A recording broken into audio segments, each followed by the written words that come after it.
हंगामा हुआ है। हरियाणा विधानसभा में हंगामा देखने को मिला है। हरियाणा विधानसभा में बजट सत्र जारी है, तीसरा चरण उसका चल रहा है। स्पीकर और विपक्ष के बीच तीखी बहस देखने को मिली है। 2008 की पुलिस भर्ती को लेकर हंगामा हरियाणा विधानसभा में हो रहा है। ये बड़ी जानकारी, हरियाणा विधानसभा में हंगामा हो रहा है और आपको सीधा हरियाणा विधानसभा लिए चलेंगे।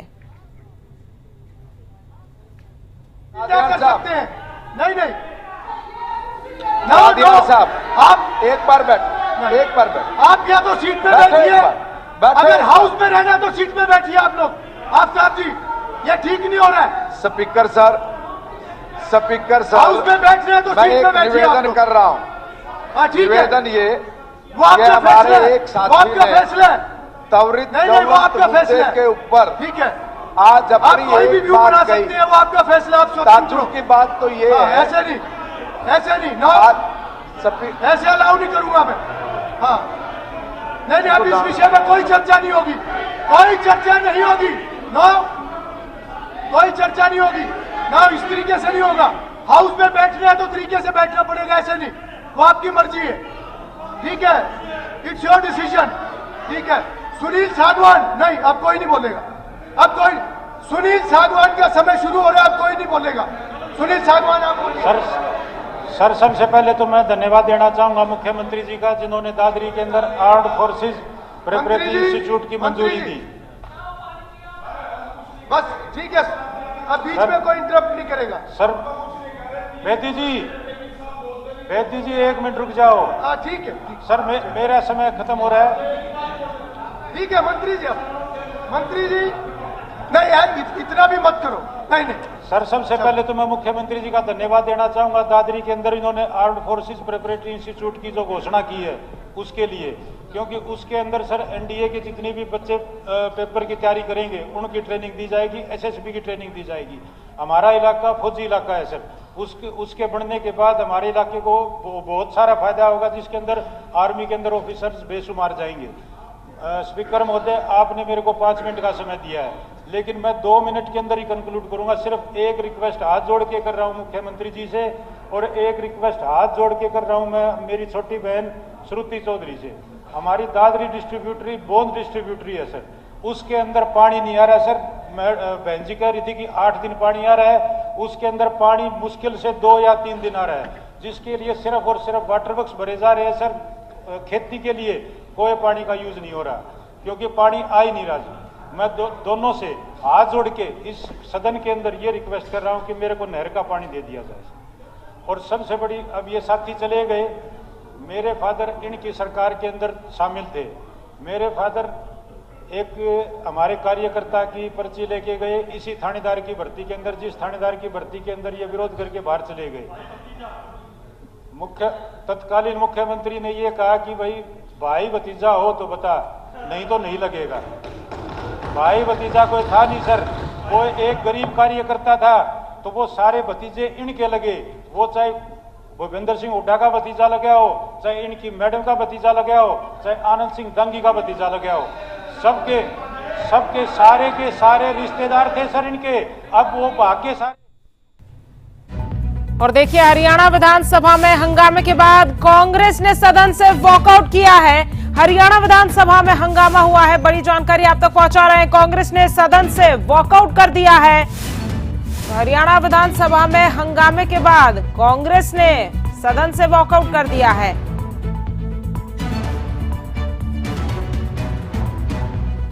आनंद सिंह दागी इस सदन के सदस्य नहीं है। मैंने ठीक है, आप जो सदस्य नहीं है उसका नाम नहीं कोई भी लेगा। सर मैं हाथ जोड़ के मेरी छोटी बहन श्रुति से और मुख्यमंत्री जी से यही रिक्वेस्ट करूंगा कि दादरी डिस्ट्रीब्यूटरी और बोंद डिस्ट्रीब्यूटरी और लुहारू कैनाल, इनके अंदर पानी उचित मात्रा में दिया जाए। धन्यवाद सर टाइम देने के लिए। श्री तेजपाल तंवर। माननीय स्पीकर सर, आपने मुझे बोलने का समय दिया। माननीय मुख्यमंत्री जी और हमारे विपक्ष के सभी हमारे और हमारे सारे विधायक और मंत्री आदरणीय यहाँ पे हैं।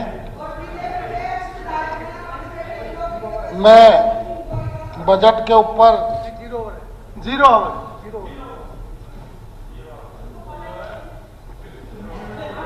अरे बोल तो रहा हूँ, बोलने तो दो। 0 मैं ये कहना चाहता हूँ कि कल आदरणीय मुख्यमंत्री जी ने जो पूरे प्रदेश को तोहफा दिया है, पूरे प्रदेश में जय जयकार हो रही है।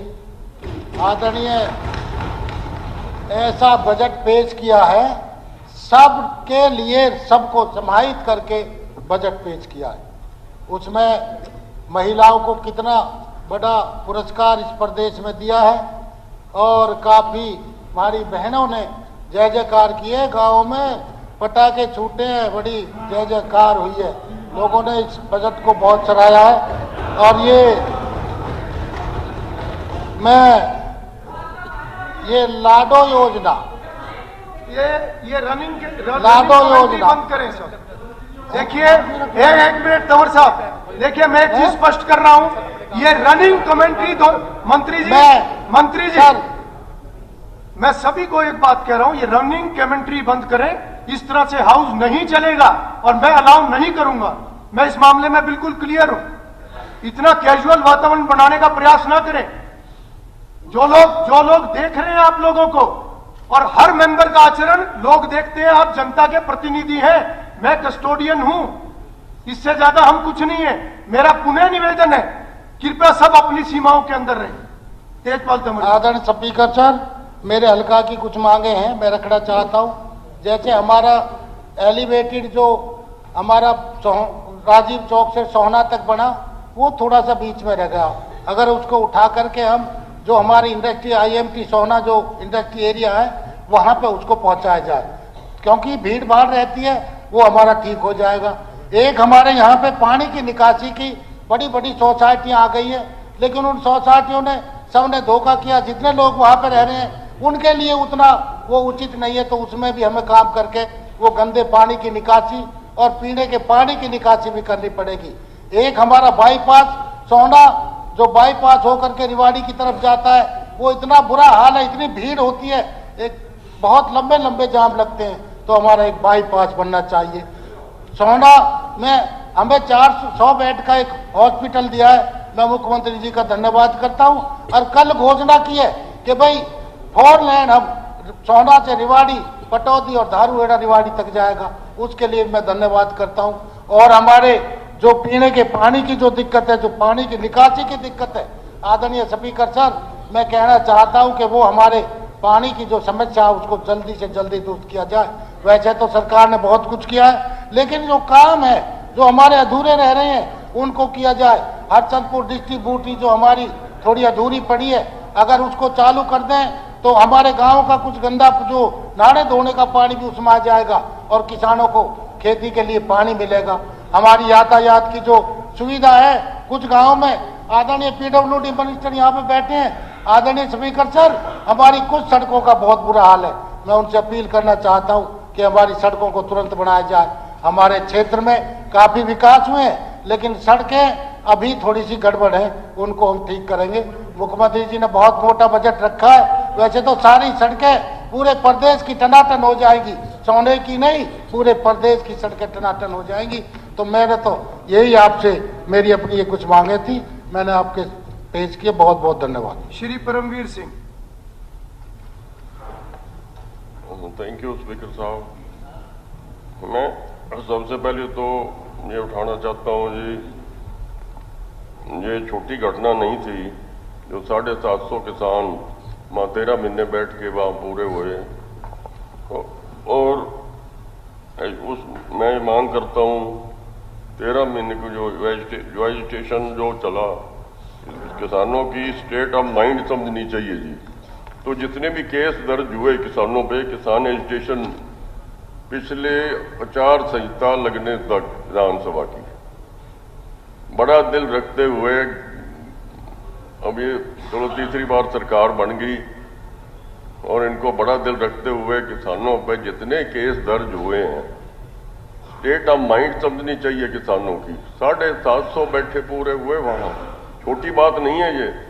कौन जिम्मेवार है उन लाइव्स का? तो केस तो कम से कम वापस लेने चाहिए सरकार को। दूसरी बात ये है, किस कानून से वो रोके जा रहे हैं भी अपनी देश की राजधानी में जाके आवाज नहीं उठा सकते जी?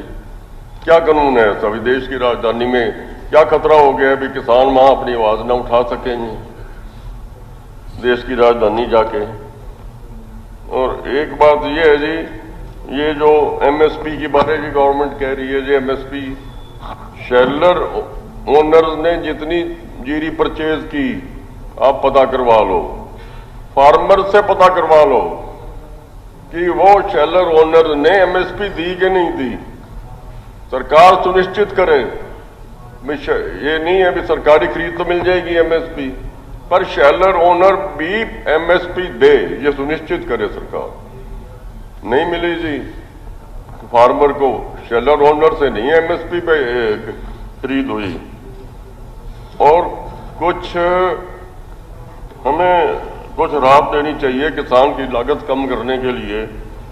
जो डीजल पे वैट है वो हमारा पंजाब से ज्यादा है,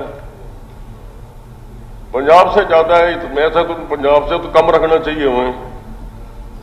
तो एक तो ये जरूरी है जी। इसके अलावा खाल जो है किसानों के, वो जो बनने वाले हैं वो बनने चाहिए, जो रिपेयर होना मांगते हैं वो होने चाहिए जी। तो ये बड़ा जरूरी है। मैं कंपनसेशन के बारे में बताना चाहता हूँ। मैं जाखल ब्लॉक में हमारे 23 में पानी आया जी, फ्लड आया, तो वहां आप पता करवा लो कई महीने कई मंथ्स किसानों को बैठना पड़ा धरने पे कंपनसेशन लेने के लिए। आप ये टाइम ही पता करवा लो, 23 को फ्लड आने के बाद कितने महीने किसान भाई जाखल धरने पे बैठे, तब जाके वो कंपनसेशन मिली। तो ये लिप सर्विस तो बड़ी आराम से हो जाती है, पर एक्चुअली में आप पता करवा लो। तो इस तरह की दूसरी बात ये है भाई, बीपीएल कार्ड जो अब इलेक्शन के मौके लोग बनवा दिए सरकार ने, तो जिनको पात्र समझा तो ही बने, पात्र समझे तो ही बने, अब वो नहीं कटने चाहिए, एक भी नहीं कटना चाहिए किसी गरीब का। और गग्गर बेल्ट में हमारे एक समस्या बड़ी भारी है, लोगों की जान बचानी है स्पीकर साहब। तो जितने गांव पड़ते हैं गग्गर बेल्ट में, वहां पीने का पानी कनाल बेस्ड कनाल वाटर सुनिश्चित करें, अगर लोगों को हमने कैंसर से और हेपेटाइटिस सी से बचाना है। ये बहुत जरूरी है जी, गग्गर बेल्ट में वहां ये सुनिश्चित करें। और मैं कहना चाहता हूं, मैं ये क्राइम अगेंस्ट वीमेन में लॉ अगेंस्ट रेप और सख्त करना चाहिए। इसमें जैसे कलकत्ता में वो लाइफ इम्प्रिजनमेंट ही मिली, कलकत्ता डॉक्टर का रेप एंड मर्डर में इतना बड़ा केस हुआ कलकत्ता। तो बताओ, ऐसे हेनस क्राइम में जहां रेप के साथ मर्डर हो जाता है, वहां कैपिटल पनिशमेंट होनी चाहिए, दूसरी होनी नहीं चाहिए, लाइफ इम्प्रिजनमेंट नहीं होनी चाहिए, वहां कैपिटल ही होनी चाहिए सिर्फ, अगर ये रोकने हैं तो। क्योंकि आपने ऐसा नहीं होना चाहिए। गुजरात में बिल्किस बानो केस में देखा आपने, रेपिस्ट को, मर्डर और रेप करने वालों को माफी दे दी स्टेट गवर्नमेंट ने, श्री योगेंद्र सुप्रीम कोर्ट ने इंटरवीन करके। बाकी सुझाव लिखित में दे दीजिए। योगेंद्र राणा। माननीय अध्यक्ष महोदय, सबसे पहले तो मैं आपका बहुत बहुत आभार व्यक्त करता हूं, धन्यवाद करता हूं कि आपने मुझे 0 आवर्स में बोलने का मौका दिया। माननीय अध्यक्ष महोदय, मैं माननीय नायब सैनी जी जो हमारे मुख्यमंत्री हैं, उनका भी बहुत बहुत आभार व्यक्त करता हूं, धन्यवाद करता हूं कि जिस प्रकार वो पूरे हरियाणा के अंदर 90 की 90 विधानसभाओं में जो समान विकास करा रहे हैं, उनके लिए भी मैं पूरे हरियाणा की जनता की तरफ से उनका आभार व्यक्त करता हूं। माननीय अध्यक्ष महोदय, 2020 में पूरे विश्व में, पूरे देश में और पूरे हरियाणा में भी जिस प्रकार से कोरोना महामारी आई थी, उसकी वजह से हमारे देश में और प्रदेश में विकास की गति कुछ कम हुई थी। लेकिन अब मुझे पूरा यकीन है कि अब ट्रिपल इंजन की सरकार आने वाले 5 वर्षों में 3 गुना गति से काम करेगी। और इसी के मद्देनजर माननीय अध्यक्ष महोदय, मैं असंध विधानसभा से आता हूं। असंध विधानसभा में भी पिछले 10 वर्षों में बहुत से काम हुए, लेकिन उसके बावजूद भी कुछ ऐसे काम हैं जिनकी अभी और आवश्यकता है। माननीय अध्यक्ष महोदय, सबसे पहले तो मैं आपको ये बताना चाहूंगा कि असंध की जो भौगोलिक स्थिति है वो करनाल से भी 45 किलोमीटर और पानीपत से भी 45 किलोमीटर और जींद और कैथल से भी 45 किलोमीटर है। तो माननीय अध्यक्ष महोदय, मैं आपके माध्यम से माननीय मुख्यमंत्री जी से निवेदन करना चाहूंगा, जब भी जिले बने तो उसमें असंध को प्राथमिकता के हिसाब से जिला बनाने का एक मेरा और जनता का काफी पुराने समय से ये लंबित मांग है, इसको पूरा किया जाए।